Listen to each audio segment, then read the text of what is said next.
G'day guys, and welcome back to another video. And today we're going to be flying on Qantas' newest aircraft, the A321XLR. Now, because I live in Adelaide, today's journey actually starts with a short hop down to Melbourne, where I'll be boarding the A321XLR in business class later this afternoon.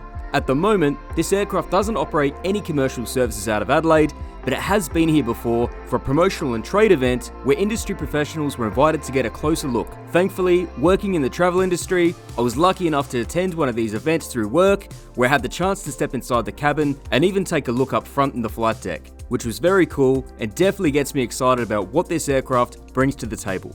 But today is where we'll properly break it all down, where you'll join me as I travel throughout the day from here in Adelaide down to Melbourne, then finally boarding the A321XLR as a passenger, experiencing it the way most of you will. We'll be comparing it to the Boeing 737, which this aircraft will gradually replace over the coming years, and taking a close look at the comfort levels, the cabin layout, some technical aspects, and whether this really feels like a genuine step forward for the Qantas narrowbody fleet.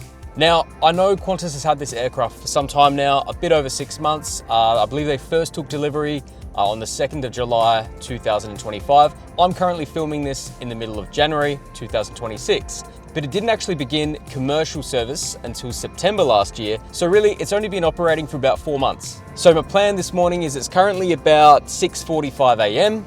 I'm going to be making my way to the airport. We're going to be flying down to Melbourne, and then from there, we will hop on the A321XLR up to Sydney in New South Wales.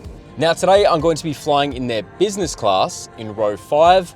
So I am really looking forward to this flight. Business class is just a bonus, of course, but it looks quite nice on the A321XLRs. And as you can see, it is a beautiful sunrise here in Adelaide this morning. It's actually going to be about 42 degrees today, so I'm going to be escaping the heat. But yeah, big day ahead. I'm very much looking forward to it. Very excited, as you can probably tell. This has been a highly anticipated arrival for the A321XLR. But yeah, I think it's an exciting direction that the airline is going in. I think they're really doubling down on the Airbus. I mean, let's look at the A220 they got a couple of years back. You know, they still have the A330s, A380s. Well, now obviously the A220 and the A321XLR. So definitely looks like it's becoming more of an Airbus airline. Either way, I'm very excited.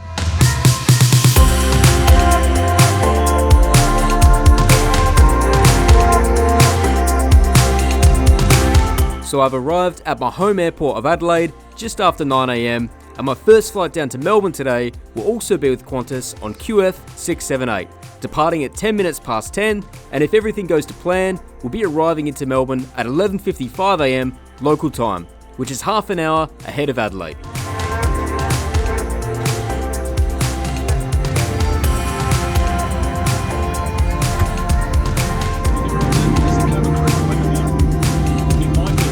So today's first flight down to Melbourne is on one of Qantas' Boeing 737s, an aircraft that's been the backbone of the airline's short-haul network for over 2 decades, and the very aircraft type that the A321XLR will eventually be taking over from. So in a way, today's journey is almost like a handover of the baton.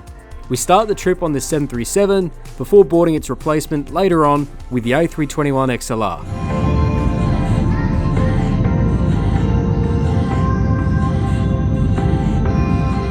Now, Qantas first introduced the 737 into the fleet in the early 2000s, during a period of major domestic modernisation, and since then, it's gone on to operate thousands of flights every year, carrying millions of passengers across Australia. But as we know, aviation doesn't stand still. Aircraft today need to be more efficient, comfortable, and more capable. And that's exactly why Qantas is now introducing something entirely new. So as I mentioned earlier, we are definitely seeing a shift in fleet strategy, with Airbus aircraft playing an increasingly important role for Qantas. So before we step on the Airbus A321XLR today, this flight is a chance to appreciate the aircraft that's carried Qantas this far, before handing over the baton for what comes next.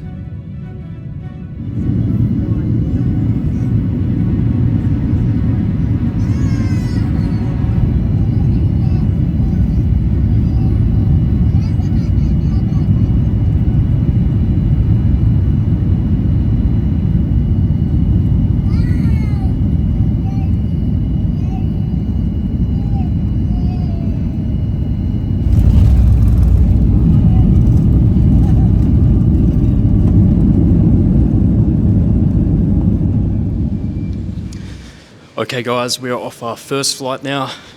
Arrived here in Melbourne, got a couple hours, and then we are flying on the A321XLR. My first flight was a little longer than expected today, as we had to perform a go-around, apparently due to an aircraft taking a little while to get off the ground in front of us.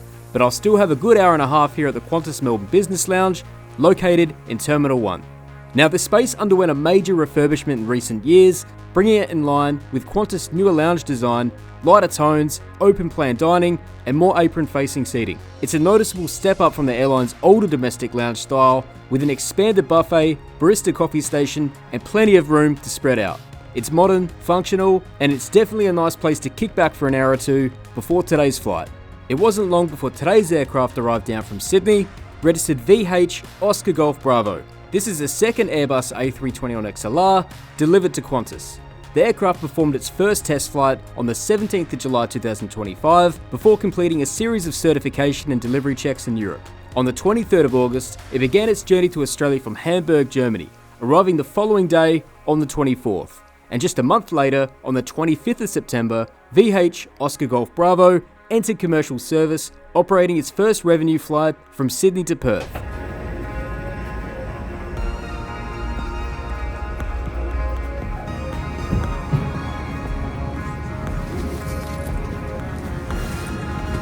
Now that we're on board, this is where the real differences start to become clear.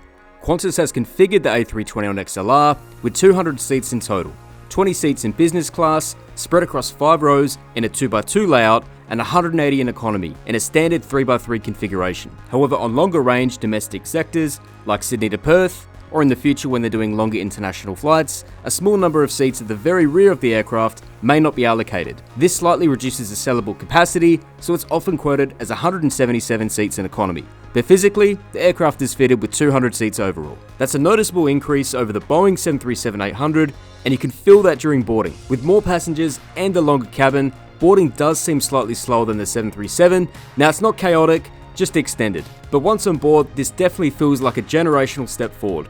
The A321XLR cabin is slightly wider than the 737, which allows for marginally wider seats. In economy, seat width is around 17.6 inches, compared to roughly 17.2 inches on the 737.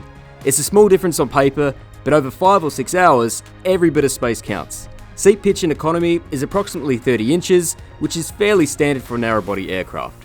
The seats are slimlined to maximise knee space, and while there are no seat-back entertainment screens, the aircraft is fitted with Wi-Fi across the fleet. Qantas uses a streaming model here, meaning you connect your device to access entertainment. Now that reduces aircraft weights and maintenance complexity, but it does mean remembering to bring a charged phone, tablet or laptop.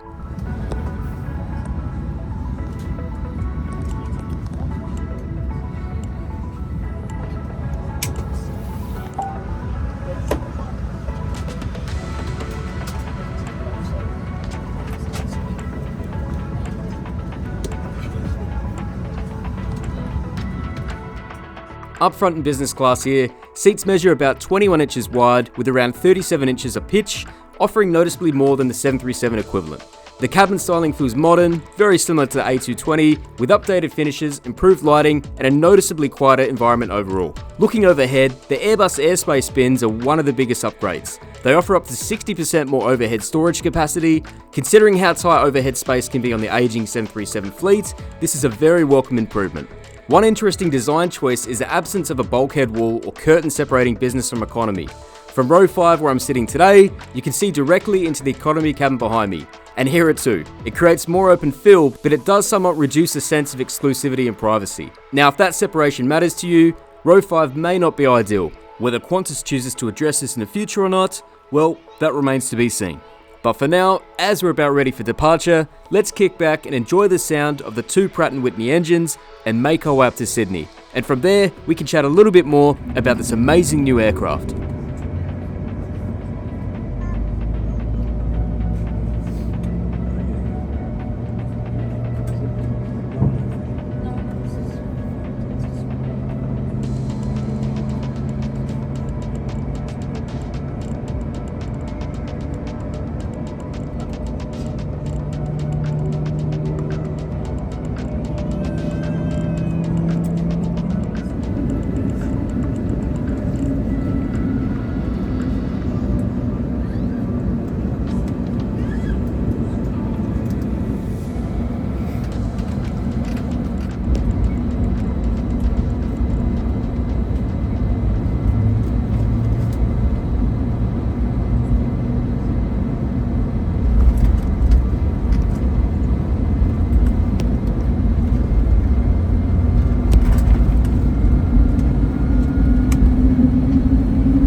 So as we climb out of Melbourne, it's worth talking about what makes this aircraft so significant. The Airbus A321XLR didn't just appear overnight. It's the latest evolution of the Airbus A320 family, a family that first entered service back in 1988. Then came the A321, the A321neo, A321LR, and finally the XLR, which literally stands for extra long range. Airbus launched the program in 2019 after seeing airlines demand something very specific, a narrow-body aircraft that could fly routes traditionally reserved for wide bodies. What makes the XLR different is its integrated rear center tank, a permanent fuel tank built into the fuselage structure rather than removable tanks in the cargo hold.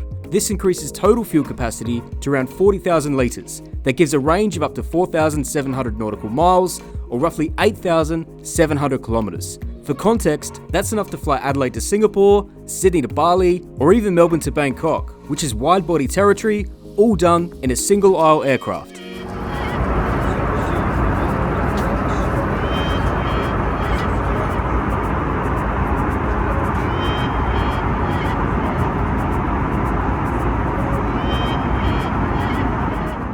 Now let's compare this to the aircraft it will gradually replace at Qantas, the Boeing 737-800.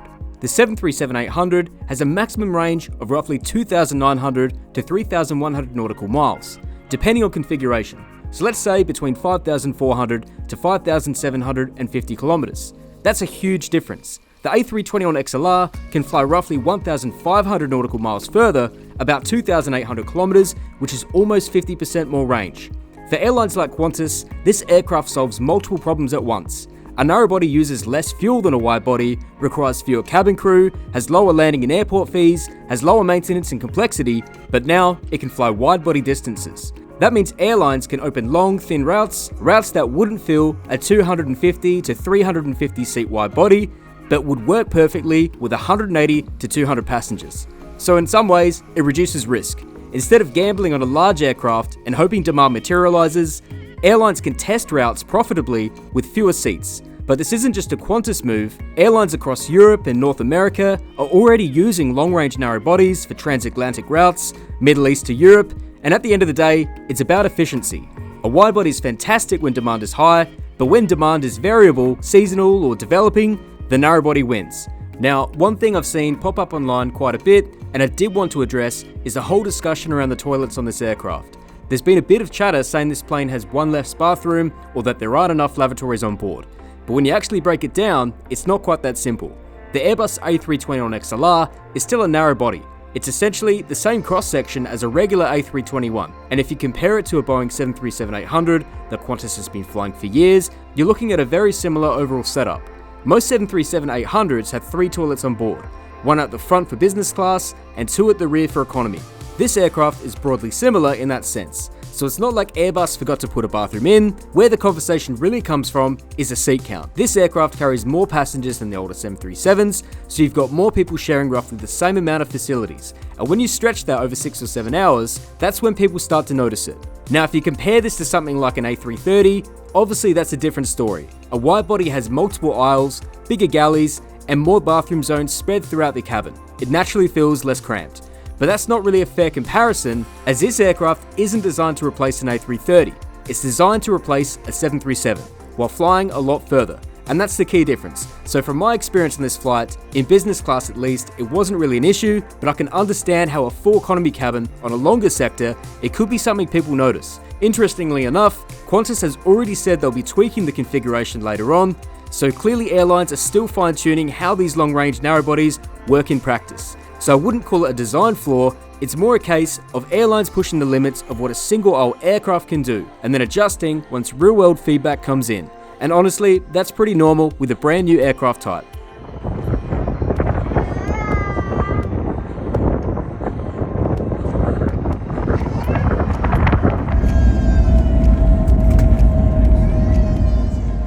Okay, so we are finally off the plane. And what a trip that was, to be honest guys. I really enjoyed that so much. But right now I've left the airport. I'm just walking to the Mantra Airport Hotel. Probably about a 10-minute walk away, and we'll wrap the video up there. All right, and just like that, we are at the Mantra Hotel, just outside Sydney Airport here, and what a view I have. which I'll show you. I've got a runway view. I'm on the 7th floor. As I'm sure you would know, I purposely selected this room, even if it cost a little more, just so I have some entertainment for the evening, watching some planes take off and land. So, but yeah, today was an absolute blast, guys. Flying on the A321XLR. My first time flying with Qantas on their brand new A321XLR. It was a great experience. I really, really enjoyed it, guys. It's definitely a lot more quieter inside the cabin, much more powerful on takeoff. If I'm going to be talking about any sort of pet peeves, to be honest, guys, it's the lack of or no bulkhead behind row 5 separating business and economy. For me personally, when I fly business, I believe it's a premium product. You pay the extra price for it, hence you want it to have more privacy. Whereas, you know, obviously I could hear the people talking behind me in economy. I could lean around, I could probably see them. I mean, the idea with business, in my opinion, you know, aside from the comfort and the service level, it's the privacy level as well. So I feel it's still lacking in that area. There was no curtain as well. But hey, it's one of these small things, and I believe they are possibly going to be working on this in the future.